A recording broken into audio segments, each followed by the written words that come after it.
Edgar M. writes, so I was wondering, what are your thoughts on the tone of the superhero films? I always thought that DC had the advantage to fully express their characters on screen because they did not have a shared universe. So, the tone and content could be dramatically different and free from restrictions of attempts to merge universes.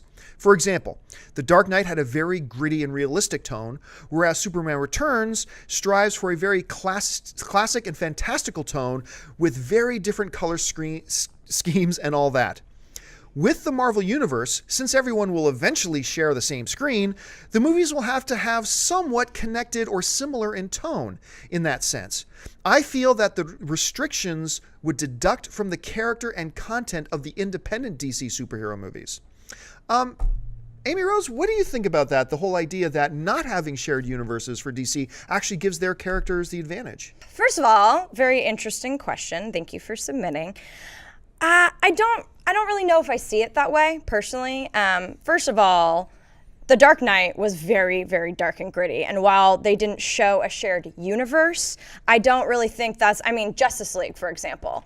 That is an example where we want to see all these DC characters together to hopefully do what Marvel is doing. And I really don't know if it takes certain liberties or not. From what we've seen with Marvel, I think that, the way they're sharing the universe has really worked out well for them. But the tone of superhero films, I think, has just generally evolved to be a little darker and grittier. And I personally really like that. This is a great question, and I've thought about this myself. And I think you're right. I think an advantage that the DC films have right now by not having a Justice League universe right now is that they do afford each of their superhero films to inhabit their own universe and to define that universe on their own. And, The Dark Knight Rises and The Dark Knight, that's a great example of that. Christopher Nolan didn't have to worry about, well, what does this world really look like? Because we've already seen it in Superman and Green Lantern. No. He was able to just create his own world and not worry about any of that. He doesn't have to worry about, well, would Batman do this if he knows he's got to talk to Clark about it later? He doesn't have to worry about that sort of thing. And, this came up really recently because somebody wrote to me a couple of times, actually, about, why are you so excited? A commenter wrote to me. He said, why are you so excited about the Fantastic Four movie? I want this movie to bust so that the rights will go back to Marvel. Don't you want it to go back to Marvel? And you know what? At first I thought, well, sure. But then I thought, wait a minute. No, I don't. I don't want the Fantastic Four to go back to Marvel. Not because I don't think Marvel wouldn't do a good job with them. But it's simply this. That universe is getting really crowded. It's getting really crowded.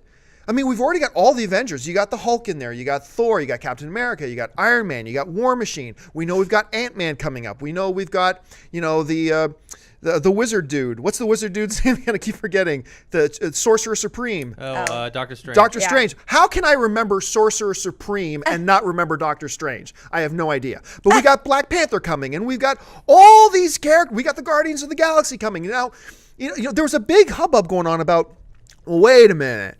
How did all that stuff happen in Avengers with the aliens invading? Where was War Machine? Why wasn't War Machine there? He should have been a part.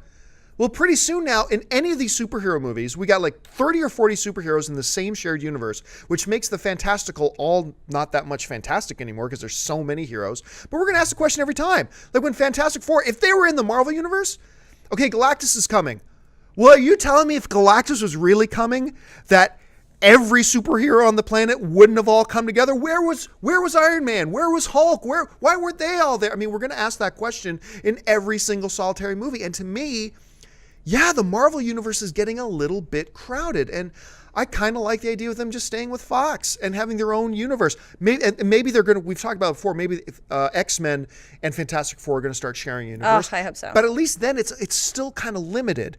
So I think it's a great question, the advantages that Nolan has had. And it is going to be a different challenge for whoever's going to do Dark Knight next or the next Batman, because they're going to have those restrictions that Nolan didn't have. True. Dennis, what about you? Like, would you rather see a Fantastic Four like their own kind of isolated world, or are you on the boat that you kind of like the idea that they're part of a much larger universe with something like Marvel? I like if Fox decides that they're gonna like make their own kind of Marvel universe. I think that's kind of cool. You are right that it's gonna get too crowded if Marvel has everything. But if Fox decides to connect Fantastic Four and X-Men and then whatever other properties they own, then that will be kind of cool. for the question, I think it is an interesting question because I think from the director's standpoint, it is better to have your own individual movie and Right. have your own tone and try and create the best possible story you can. But from like a financial perspective, you want to link all these things together Right. because it's almost like promotion for your other movies. Yeah. Yeah. And what about from the fans' perspective? I mean, while it might be easier for DC, as is like, say, a trilogy, introducing a trilogy, the third installment has more pressure than the first because they're introducing Yeah. a lot of things. But for the fan, do we love seeing all the superheroes like from Marvel in this universe? It's pretty exciting. So for the filmmakers, maybe it's a little easier from the DC perspective because let's be real, they're still figuring it out over there. Yeah, they are. But from the fans' perspective, I'm not going to complain and say I didn't love seeing all my favorite Avengers on the screen. Hey guys, if you like this video, hit the thumbs up button and make sure you subscribe to our AMC Movie News YouTube channel. It's free and will keep you up to date on all the latest movie news as well as our daily AMC Movie Talk Show. Also, be sure to follow us on Facebook and Twitter to find out about our special promotions, contests, and prize giveaways.